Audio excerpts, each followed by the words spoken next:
Another, I think, another case. This is quite interesting. There is an appreciation of a language outside its original community. You can watch this documentary from YouTube, yeah, on the continuity of using Aramaic. Aramaic is one of the Semitic language, I think, like, has a close relation with the Hebrew, the Arabic. So Aramaic is purportedly the language of early Christians, or language of Jesus Christ, some have claimed. And of course, the language is remain a very tiny minority. Yeah, it is used in church services. Yeah, I think in Bethlehem, and in some Syrian church, if I'm not mistaken. Let's look at this. In remote Syrian town of Malulu, which is north of Damascus, Aramaic language is still spoken apart from Arabic. Over centuries, we know that Arabic has replaced Aramaic, right? Just like Arabic has replaced the Coptic language in Egypt, even in church services. And many of the church services in the Arab world are conducted in Arabic. But Aramaic survives in this town called Malulu, spoken by both Christian and Muslim population. In fact, Muslim families, yeah, according to this documentary, Aramaic, the language, is better preserved, yeah, than amongst Christian families. So this is in fact being attested by a churchman, yeah, of the Christians, yeah, of the Christians in this town, says that in fact Aramaic is better preserved by Muslim than it is by Christians. So another quite interesting. Why is that so? Why? Then I think there are many other sociological linguistic factors that you may want to look into this. And I'm just giving you an example of various relation of language, culture, and heritage. And of course, very near to Syria, Palestine, of course, we know about Israel, yeah, and the formation of Israel in 48, yeah, where the Hebrew language was made as the national language. This is another astounding aspect of history where language and heritage is equally boosted due to the political significance and, of course, yeah, a very clever, yeah, and very dedicated language planning for modern Hebrew. Among others, modern Hebrew also had learn, yeah, appropriate many from the Arabic language, yeah, which become a modern language for the administration, education, science, and technology, as well as encapsulating Jewish identity, culture, and heritage. Yeah? This is where both language and heritage is boosted and developed together. Right? This is in contrast to the Orang Asli case, yeah, or the Indian case. This is, I think, the political, cultural will of its elite and population to rejuvenate the Hebrew language. Of course, Hebrew has existed as old as Aramaic, the language of Jesus Christ. Yeah, but I think the modern Hebrew, right, benefited very much with the formation of Israel. What about the region? Let's look at it. Both language and heritage. Yeah, this is a question mark report. Is it mediocrely developed? Some of you may not agree. All right, it's okay, but this is I've written a fair share of articles, yeah, and I presented on issues of Malay language in this region. And I think this is my general observation. In many developing society, in their drive for modernization, yeah, was confused at times with westernization, and we have exogenous cultural paradigm becomes its main drive, or its main mecca, so-called. So English as a global language is also the language of the colonial masters of the past were widely used, right? And of course, the local vernacular, i.e. Malay, for instance, is not well developed. In the absence of effective cultural leadership, the language and heritage of the people increasing relegated, especially in the case of colonial period and early independence era. Yeah? So the local language primarily function as identity ethnic marker.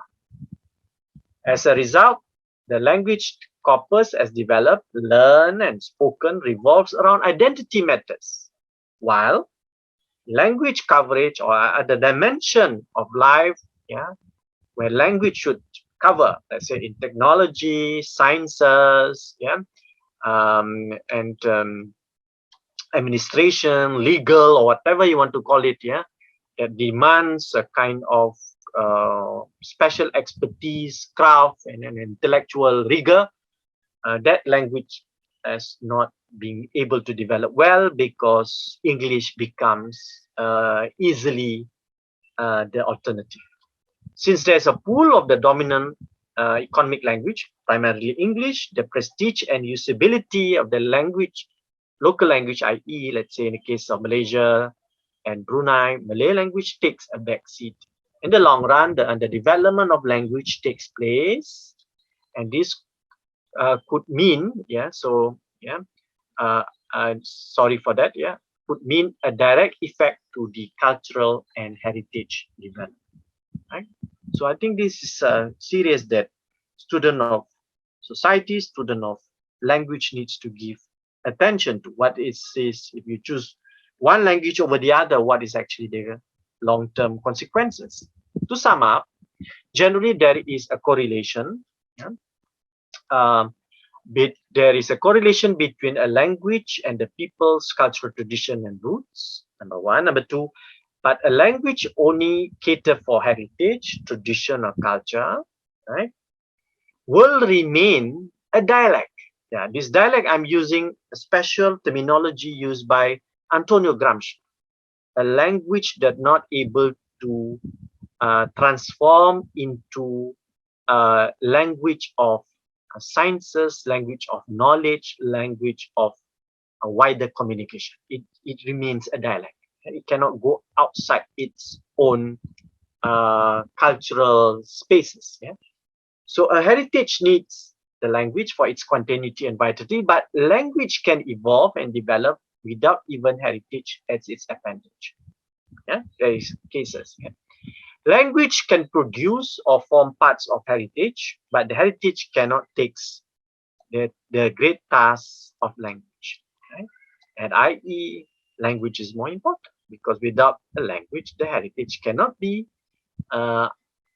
understood, cannot be given meaning, and cannot be created further.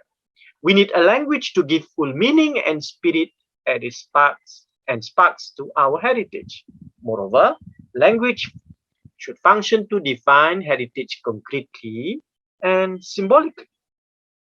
Such language should be the human will and act to point us to the relevance and significance of heritage. I mean, the human agency to this, the political will, if you want to say.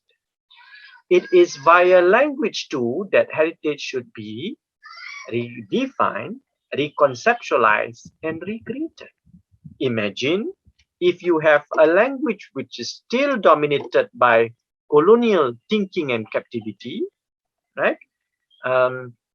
That it has an effect on how culture and heritage is understood. If it's colonized, a language, it gives rise to a very colonized idea of heritage and culture. To sum up, Edward Said once said, all language exists to be revitalized by change. Right? This means language cannot perform its liberating and transforming function if our cultural imagination, which includes heritage, remains stuck in a subtle historical periodization or maintained by a certain group interest. Group interest meaning that, for example, who has a very strong romantic idea of what, right, should be the cultural paradigm that the society or the community should embrace. Louis Jean Calvet Yeah, if I may pronounce his name correctly, says this. To choose the language of the people means to commit oneself to the struggle on the basis of cultural identity, means in view of the exclusive language to claim the right of the people's existence whose language it was and still is. Okay? So this is a very actually very powerful remark, yeah, that should allow us to take. I want to quote also from Dorothy Soil, so yeah, a famous German woman theologian. I love her work, and she has to say about the need of an existential living language. Yeah. And that give rise to a living tradition, or if you want to say, a living heritage. In a language world that is governed by consumerism, we can only express ourselves in the categories of possession. Our relation to the world is defined by the most important idols that our culture worships, money and power. This means literally that many people fall into a strange helplessness towards everything that cannot be acquired, managed, purchased, conquered, possessed, controlled, and commercialized. Now, this gives rise to, okay, how then we understand our heritage. Imagine if we understand our heritage, right? In the sense that it must have that dollars and cents values. It must be commercialized. How to that extent that it affect also, right, the language that we used, right? Or the very culture that we are um, embrace today, yeah, very much affect the way we use our language. Right? So you can see in various directions here. So I think this an important wake-up call that we need an existential, living language, and of course, an heritage. Let's look at what UNESCO has to share with us. One language disappear on average to every 2 weeks, taking it with it entire cultural and intellectual heritage. This tiny minority of indigenous population, right, in many parts of the world are affected by this tremendously. Indeed, the UNESCO Atlas of World Languages, yeah, between 1950 and 2010, at least 230 languages were extinct, and another 576 are categorized as critically endangered.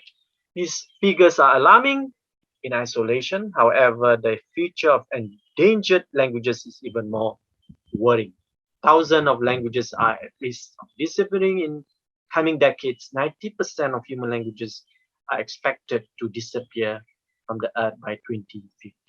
So imagine, yeah? Of course, there are some efforts made to record, yeah, some of the language, yeah, I saw one documentary, in some remote parts of Canada, there's only one or two speakers of using that language, and it's a very sad episode to see. Okay? The demise of the language also means the demise of that community. Okay? All right. Lastly, I think it was also important for us to take note that just like in my previous lecture, I give premium on literature, literature as an expression of cultural and intellectual thought. Right? But I think if we link up again on issues of language, I think we cannot divorce it from how language is very central in the expression of literature. Writers are imaginative, investigative users of language in the sense that writer can be a preserver of heritage. Literature provides a partial but subtly important history of itself and the culture of which it is part. This is what Professor Edwin Tambo has to say. And I think this is also important for us to link to the bigger picture and bigger discussion on heritage, language, culture, and literature. All right, on that note, thank you so much. And let's move on to Q&A if there's any question. Okay? Okay, All right. thank you, Dr. Azhar, for delivering yet another insightful topic under the WWS series. I concur that both language and culture are somewhat intertwined. A particular language usually points out to a specific group of people. So when you interact with another language, it also means that you are also interacting with the culture that speaks the language. You cannot understand one's culture without assessing its language directly. Yeah. So, ladies and gentlemen, we will now proceed to the Q&A segment, and I would like to invite everyone to post their respective questions. Kindly use the Q&A function in Zoom, and for those tuning in via FB Live, you may post your questions directly in the comments section. Please be respectful in your questions and kindly introduce yourself if you're using a nickname. Thank you. So, Dr. Azhar, if you allow me, maybe I can start off, Yes, please. start the ball rolling. Yeah, I just have a question. I think is indeed, I think it is a really big source of concern where modernization, a globalized economy, as well as a homogenization of international culture, are actually making minority languages die out, or in other words, perish at an unprecedented rate. So I think it's very interesting that you actually shared the quote from UNESCO that one language disappears on average every 2 weeks, taking with it an entire, I think, cultural and intellectual heritage. I think you were saying that 90% of human languages will disappear, by 2050.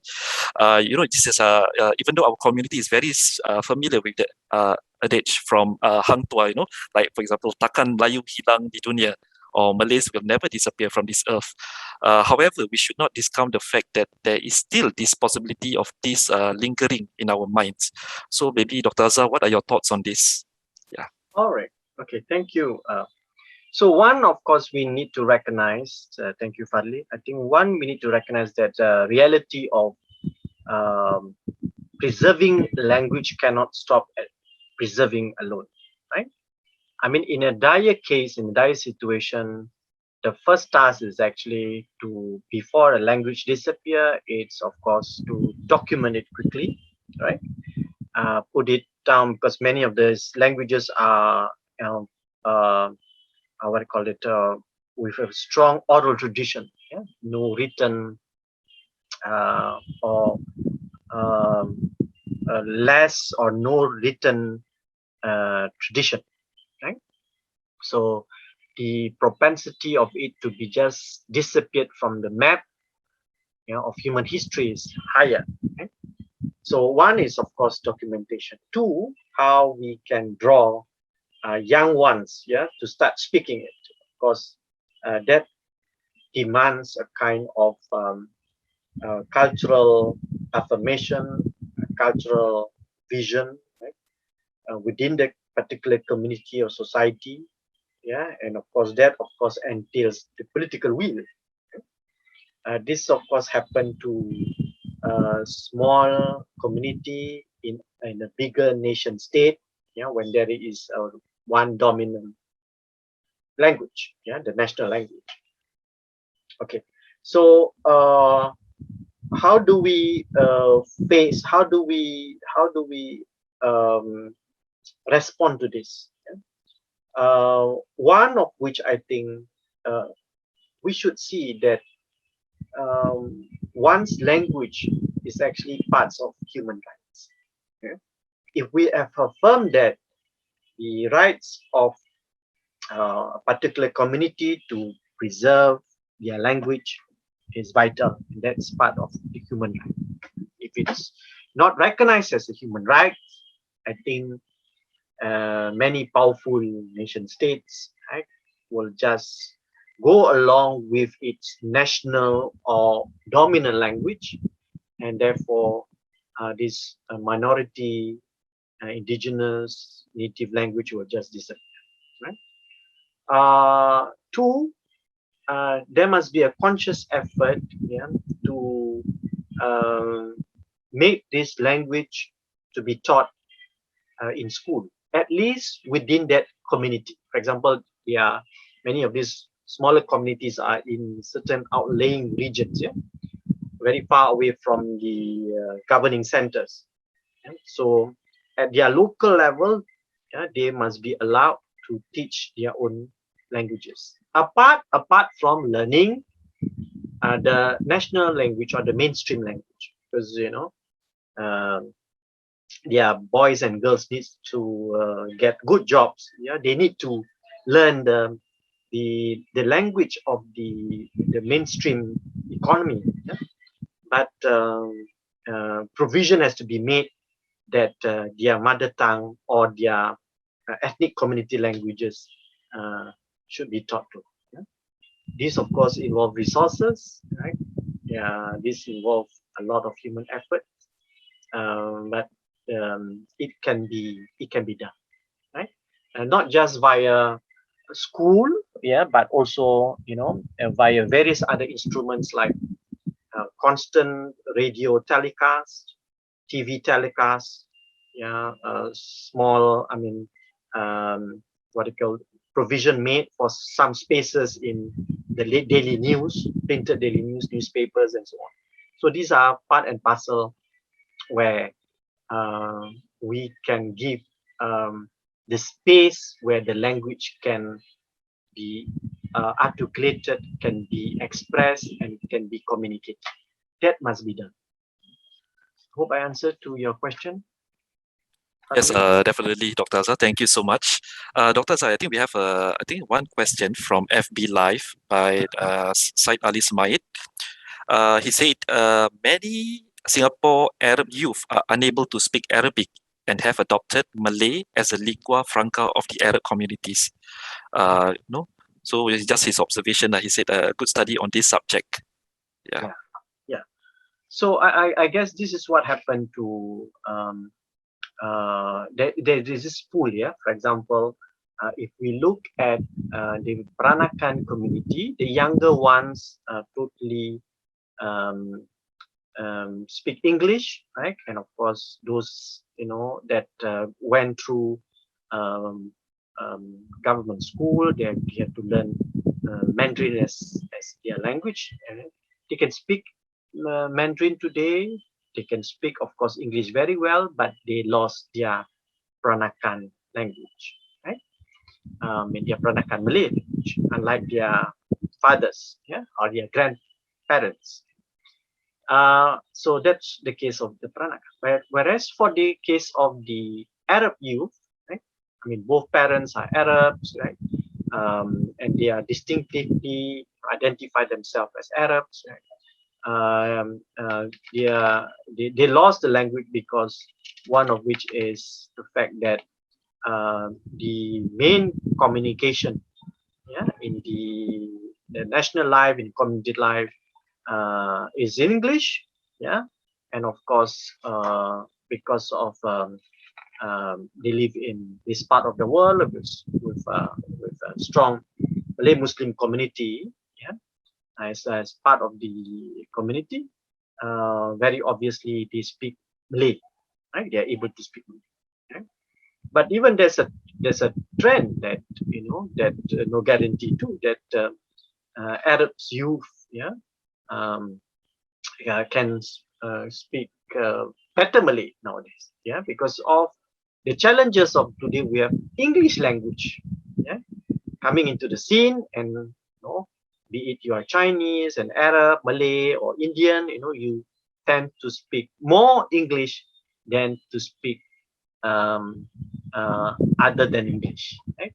What more, yeah, for the case of the Arab community speaking of Arabic. So therefore, it demands a kind of community effort, right, to ensure that the language of their community is to be sustained. One of the fact that language can be sustained is the fact that there is not only people who speak that language at home, right? Or there must be enough materials, because we are dealing with a community where it is a literate community.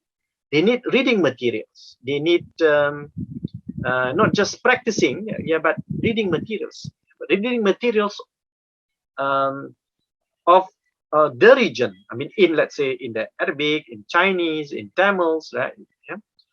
In that particular language that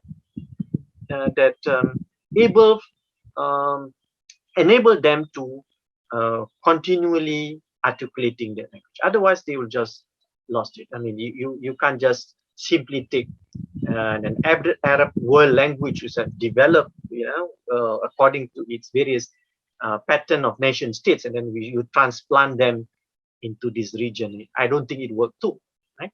But you need at least some living real Arabic language of the region if you want to sustain. I'm sure the Arab community, they have an association Al Wahda, right? Of course, very concerned about this. And likewise, it happens for the case of the Balinese community. You see efforts being made to teach young Balinese family, to learn Balinese language. Right? Likewise, Javanese, Bugis, and the rest. So it is a task. It must come from the effort, and we see, I think very well, in our community, the Punjabi families. I mean, how the Sikh community take rally around, right, the teaching of Punjabi, at least, so that their kids, the children are able to preserve that part of their cultural heritage. Okay, thank you, Dr. Azhar. I think the questions are coming in. So we have one in the Q&A segment. Yeah, by I think it's Stephen Wong. Yes. So greetings, Dr. Azhar. Nowadays, new and young generation would use symbols, images, abbreviations, internet catchphrases, etc. in their daily lives. So do you think it would be a threat to the heritage towards preservation of traditional formal languages and cultural assimilation? Or it could be an opportunity to open new doors to language and cultural fusion? Thank you. All right. Thank you, Stephen. I would prefer to see that language developed over time, language expanded its domain, and language also being stretched in various expressions. So today, like it or not, we have digital language. I mean, abbreviated, certain slang being used. I think this is part and parcel of how society move along, and I think we should not be too worried about this, because I think that language dynamism, right, will allow for various registers of expression. For example, the language can be of the slang type, popular type, and there's a language that can be the standard classic type, right? The standard type that the learned type. I think we should celebrate various expressions rather than we just impose that there is one standard language to be used, right? I think the language cannot grow. A language is like a living organism, in various contexts, time, and place. Right? It will evolve on its own dynamics, and I think let the young use in their convenience, and we should allow for more creative sense. I'm not worrying about what I call it, the so-called effect or so-called disastrous effect on standard language, because I think the standard language can be maintained in various domain of a more literate or intellectual life. It's okay, but the young one should be allowed to use in the language expression that they feel comfortable. At least there is a consciousness that language enable them to express their thoughts, right, their convictions, right, their concerns and their interests. I think that's more important. And I believe that slowly, if we allow that, we can, at least there is a kind of, we provide, this window that later on, as they mature, as they move along, because they will grow, mature, day by day, of course, yeah, and they will see that there is another realm of their language, which is the standard classic type, right? The more literate, intellectualized type, right? That worth to be recognized and to be used to. Yeah. So that's my position. Okay, thank you, Dr. Azhar. I think we have another question from Mr. Riz Sunawan. I think he's a good friend of mine. Hi, Riz. How are you? Hi, Riz. Yeah. So, Dr. Azhar, what's your take on the emphasis of bilingualism nowadays? How could we ensure that our heritage are still preserved in current context? Yes. Thank you, Riz. I'm really glad to hear from you. It's my great pleasure. I hope you are all good, Riz, at home. And thank you for listening and taking your time listening to this lecture. And Riz is one example of our member of our community who is actually effectively bilingual. Easily, he can communicate in English and in Malay at the same time. So that's what we are basically, nurtured, we are developed, we are groomed, yeah, to be an effective bilingual speaker.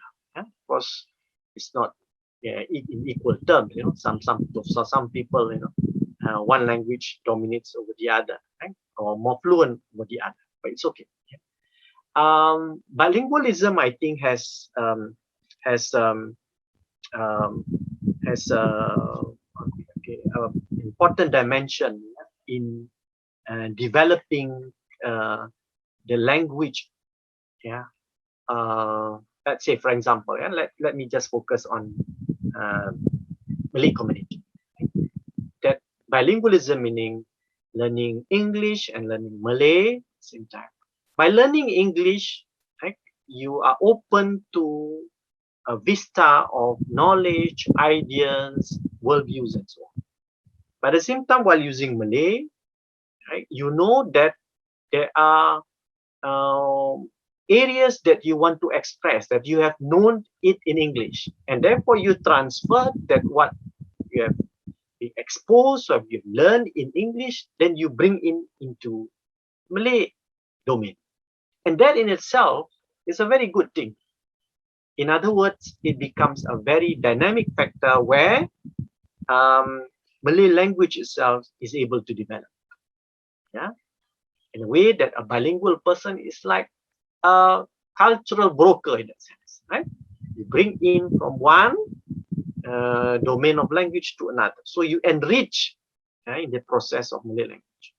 But at the same time, um, um, it could also happen that because of your exposure to Malay culture, Malay language, you also bring in the way in which how you learn, the way in which you use English language, right?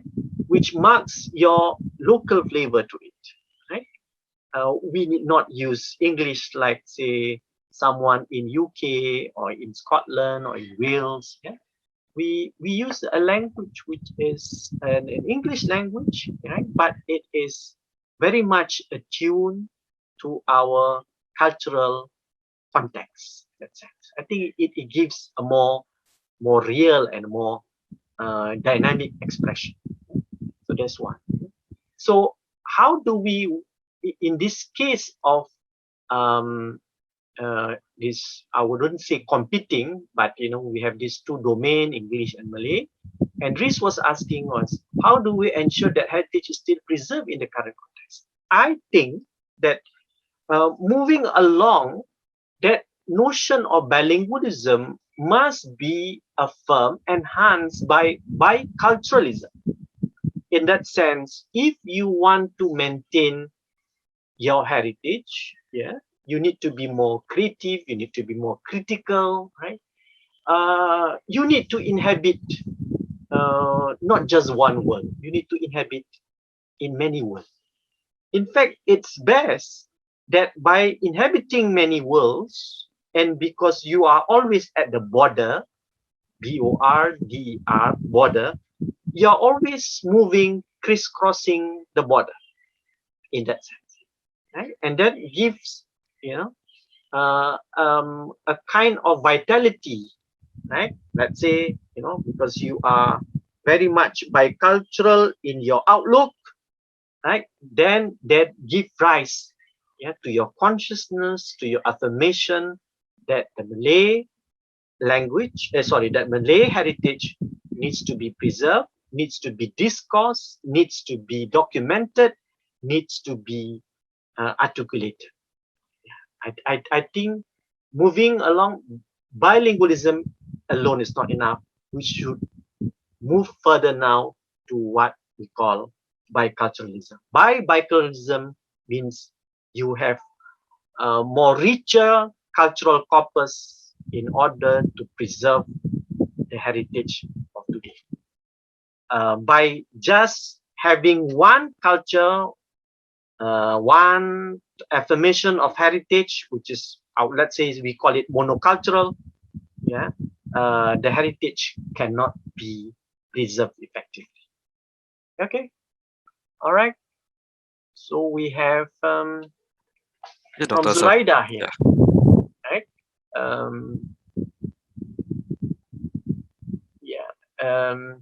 This is, I think, her comment.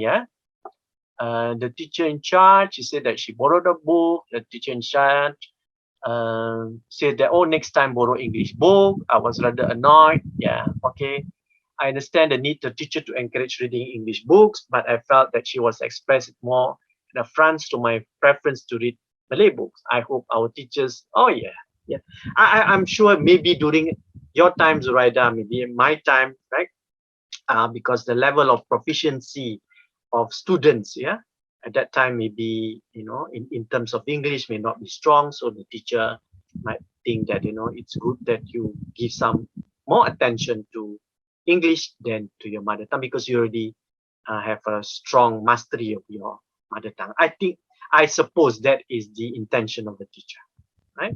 But if it's deliberate of trying to look down, of another vernacular language, I think that is very unproductive, and it is very sad that we have such an attitude. In linguistic term, we call it linguistic feudalism, in which one hierarchy, in the hierarchy of language, there's one language is superior than other language. All right. From Irham, he says this: what is your opinion on generation that come from parents with different culture and language, or mixed parentage? What do you suggest to this generation to take advantage of diverse culture of their parents? In fact, I think those coming from mixed parentage have actually a greater access to many cultures of the world, right? Why should we just be tied that there is only one identity? Right? I mean, strictly speaking, or realistically speaking, all of us carry various hats or various identities, always in plural. So you have more, then there will be better. Means you are exposed to many worlds. The world of your parents, your mom's ethnic ancestry, and your father's ethnic or cultural ancestry. So I think that's. But then, of course, it requires the conscious parent, to make sure that the children are given ample exposure. I've seen mixed parentage parents, European, say French, German, Spanish, marrying local Malay woman, or local Chinese, and then we can see sometimes, the kids, when they speak to their mother, they will speak in Bahasa, and when they speak to their parents, to their father, they will speak the European language. yeah, German, French, or otherwise, and others. Yeah. So that I think the conscious part of the parents, yeah, to ensure that the kids are given ample exposure of the language. The more the good mastery you have in a particular language means your accessibility to the cultural corpus is higher, and therefore that will make it not just by cultural that I mentioned just now. That's even more tricultural or whatnot. Yeah, I think we should celebrate this. Okay. Do you have any questions, Fadli? Yeah, Do you see any Dr. more? Azhar, I think yeah, that's about it. Yeah, I think from the Zoom session, yeah, I think that's the Yeah, final from the question that we Zoom, have. and Yeah, then we have okay, from oh yeah, from Said Ali, is it? yeah, Said Ali. Yeah, Said Ali, what yeah, is that? Will you the usage of it's usage of Singlish be an Singlish. evolution of Singapore literary heritage in the future? Oh yeah, it could be. Yeah, Singlish could be in a sense that a spoken a medium, a spoken style, right? But I would not say it will be. I'm not here to predict, but I wouldn't say that it would be a kind of literature in a form of local expression, right? I think it's real and no harm. I don't believe in that only one standard English should be the one. I think this is the various languages that's coming together to make up Singlish. Is I think is part and parcel of our identity. Right? But to speak standard English, of course, is important because we are also communicating with the rest of the world. We need to communicate in education effectively. We need to communicate, yeah. But speaking standard English does not mean that we need to imitate the English of the Americans. Um, we can see the Indians, let's say in India, speak very good English, but they did not become British or American. Likewise, for our case, another evolution of another type of English called Singlish, I think it's part and parcel of our cultural life. It makes us, I think, proud, yeah. But at the same time, we should not, of course, say that this is the English to go. Yeah, we should keep a standard English. At the same time, we should for effective communication, for good intellectual exposure, but speaking Singlish is no harm as part of our real cultural and social interactions.